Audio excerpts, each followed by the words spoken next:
बिहार विधानसभा चुनाव करीब आ चुका है और इसको देखते हुए तमाम पार्टियां जातीय रैली करवा रही है। चाहे उस जाति के बड़े नेता हों वो भी रैली करवा रहे हैं। कभी तेली महासभा तो कभी कुर्मी एकता महारैली तो कभी कोयरी एकता महारैली। अब इसी को देखते हुए जीतन राम मांझी जो है वो दलित समागम जो है वो कराने जा रहे हैं। दलित समागम ये एक ऐसी रैली होगी जिसमें तमाम दलित और महादलितों का जुटान होने जा रहा है। जीतन राम मांझी की ये रैली एक तरीके से शक्ति प्रदर्शन भी होगी कि हमें कम आंकने की कोशिश ना किया जाए।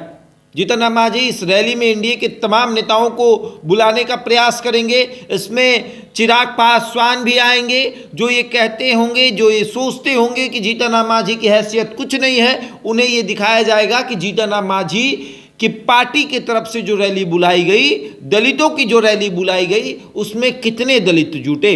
इसमें नीतीश कुमार को भी बुलाया जाएगा, इसमें भारतीय जनता पार्टी को भी बुलाया जाएगा। जिस भारतीय जनता पार्टी से जीतन राम मांझी लगातार दिल्ली और झारखंड चुनाव लड़ने की बात कर रहे थे, उस पार्टी ने इन्हें टिकट नहीं दिया।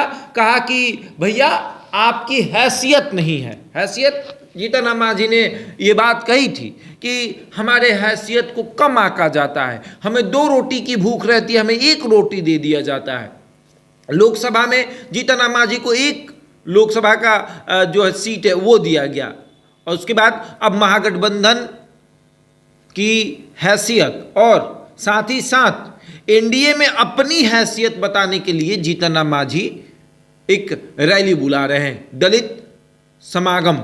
इस रैली के माध्यम से जीतन राम मांझी ये भी दिखाएंगे कि आने वाले विधानसभा चुनाव में हमें कम सीटें ना दी जाए। इस रैली में चिराग पासवान भी आएंगे, जो चिराग पासवान जीतन राम मांझी के लाख बुलाने पर उनके लिए चुनाव प्रचार करने नहीं गए, उनके बहू के लिए चुनाव प्रचार करने नहीं गए। अब उस चिराग पासवान को जीतन राम मांझी ये प्रयास करेंगे कि गांधी मैदान में जो दलितों की रैली हो रही है, जो हम करवा रहे हैं, उसमें चिराग पासवान आए।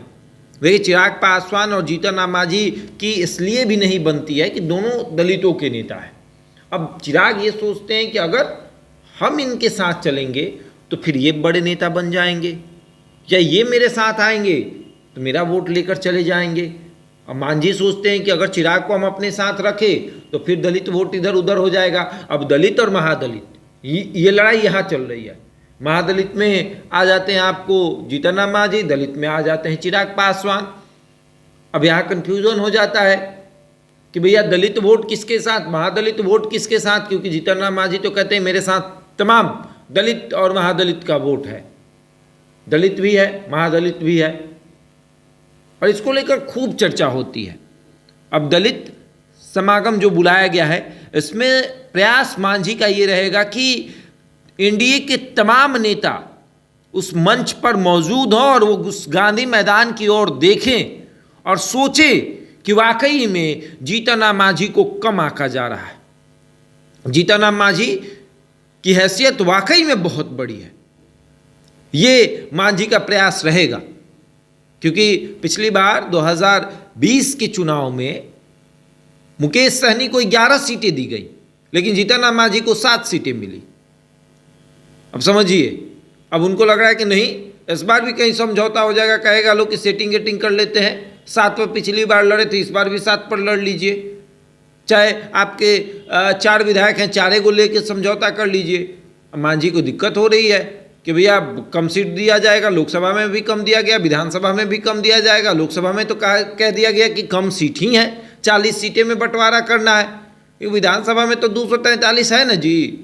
अब उसमें जेडीयू कहेगी कि हम 115 पर लड़ेंगे, भाजपा कहेगी कि हम 110 पर लड़ेंगे, चिराग पासवान कहेंगे कि हम 50 से नीचे उतरबे नहीं करेंगे। तो जीतन राम मांझी भी तो अपनी हैसियत दिखाएंगे। चिराग पासवान को इतना भाव तो इसलिए ना मिलता है कि 2020 में वो अकेले चुनाव लड़े थे और उनके पास एक अच्छा खासा वोट बैंक है, जो कि चिराग ने दिखाया कि मेरे पास है।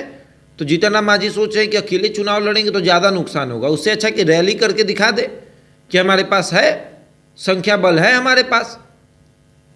अब चिराग जब उस रैली में आएंगे तब चिराग को लगे कि नहीं, जीतन राम मांझी की संख्या भी अधिक है, मांझी वोट है बिहार में, पासवान भी जीतन राम मांझी के साथ चल रहे हैं, तो उस पर खूब चर्चा होगी।